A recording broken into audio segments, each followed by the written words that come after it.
ताड़का वध। स्त्री के रूप में ताड़का एक घोर पाप है और पाप को नष्ट करने में कोई पाप नहीं होता।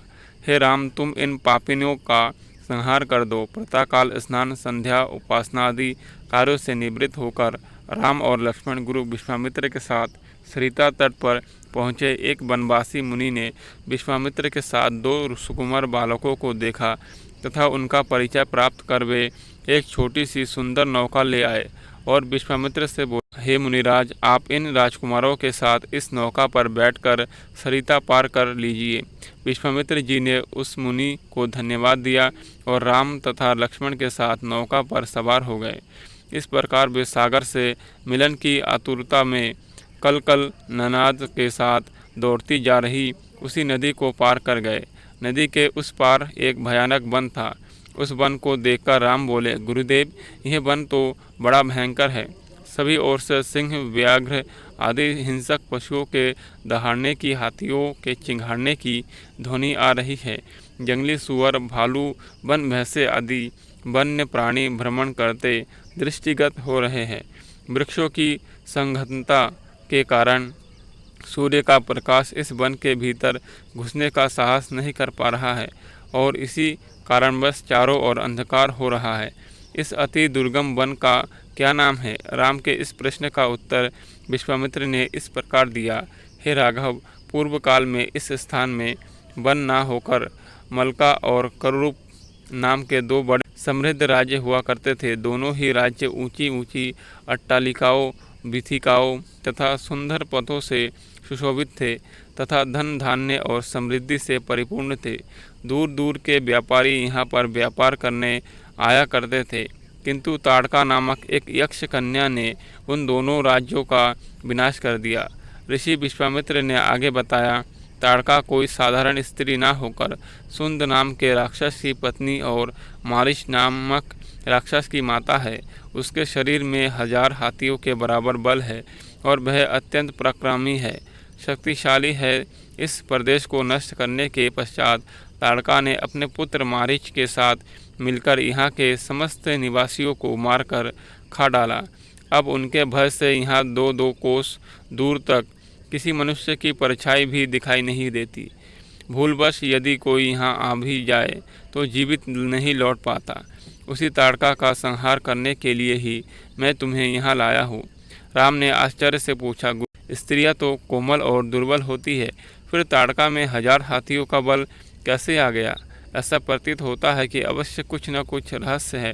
विश्वामित्र बोला, वत्स, तुम्हारा कथन सत्य है और वास्तव में इसके पीछे एक रहस्य है। सुकेतु नाम का एक अत्यंत बलवान यक्ष था। वह संतानहीन था, अतः संतान प्राप्ति के उद्देश्य से उसने ब्रह्मा जी की कठोर तपस्या की। उसकी तपस्या से प्रसन्न होकर ब्रह्मा जी ने उसे संतान होने का वरदान दे दिया। परिणाम स्वरूप ताड़का का जन्म हुआ। सुकेतु के द्वारा ताड़का के अत्यंत बली होने का वर मांगने पर ब्रह्मा जी ने उसके शरीर में 1000 हाथियों का बल दे दिया। विवाह योग्य आयु होने पर सुकेतु ने ताड़का का विवाह सुंद नामक राक्षस से कर दिया और उससे मारिच का जन्म हुआ। मारिच भी अपनी माता के समान बलवान और पराक्रमी था। वह सुंद राक्षस का पुत्र होकर भी स्वयं राक्षस नहीं था, किंतु बाल्यकाल में वह बहुत उपद्रवी था। ऋषि मुनियों को अकारण कष्ट दिया करता था। उसके उपद्रवों से त्रस्त होकर एक दिन अगस्त्य मुनि ने उसे राक्षस हो जाने का शाप दे दिया। अपने पुत्र के राक्षस गति प्राप्त हो जाने से सुंद अत्यंत क्रोधित हो गया और अगस्त्य ऋषि को मारने दौड़ा। इस पर अगस्त्य ऋषि ने शाप देकर सुंद को तत्काल भस्म कर दिया। अपने पति की मृत्यु का बदला लेने के लिए ताड़का भी अगस्त्य ऋषि पर झपटी। इस पर वे अगस्त्य ऋषि ने शाप देकर ताड़का के सौंदर्य को नष्ट कर दिया और वह अत्यंत कुरूप हो गई।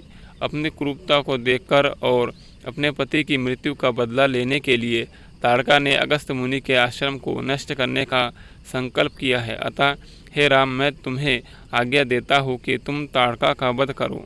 तुम्हारे अतिरिक्त इसका वध कोई भी नहीं कर सकता। अपने मन से यह विचार निकाल दो कि यह स्त्री है और स्त्री का वध मैं कैसे करूं।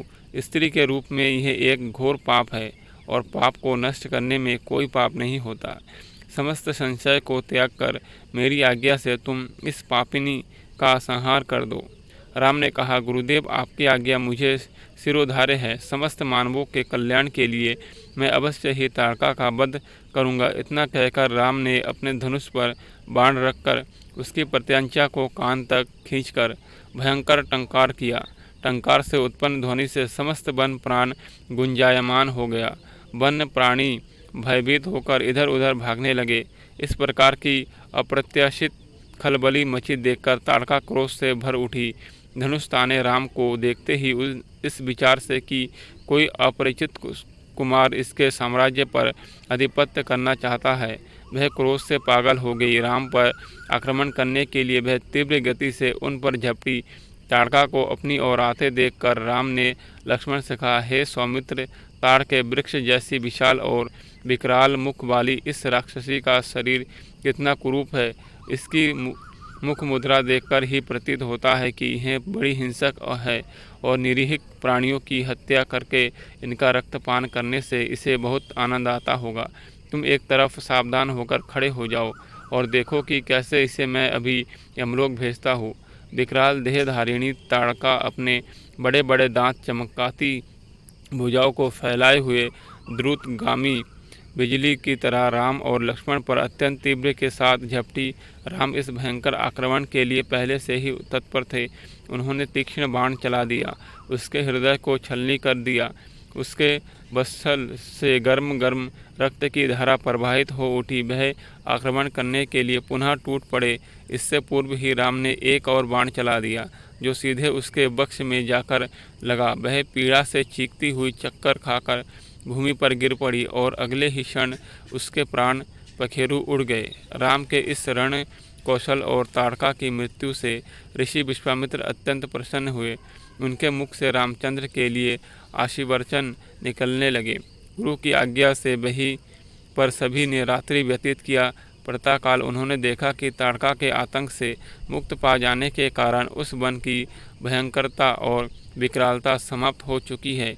कुछ समय तक उस वन की शोभा निहारने के उपरांत स्नान पूजन से निवृत्त होकर वे महर्षि विश्वामित्र के आश्रम की ओर चल पड़े। दोस्तों, अगर वीडियो अच्छी लगी है तो वीडियो को लाइक और चैनल को सब्सक्राइब करें और ऐसे ही राम कथा सुनने के लिए हमारे चैनल पर जाएं। आपको क्रमबद्ध तरीके से राम कथा की वीडियोस मिलेंगी।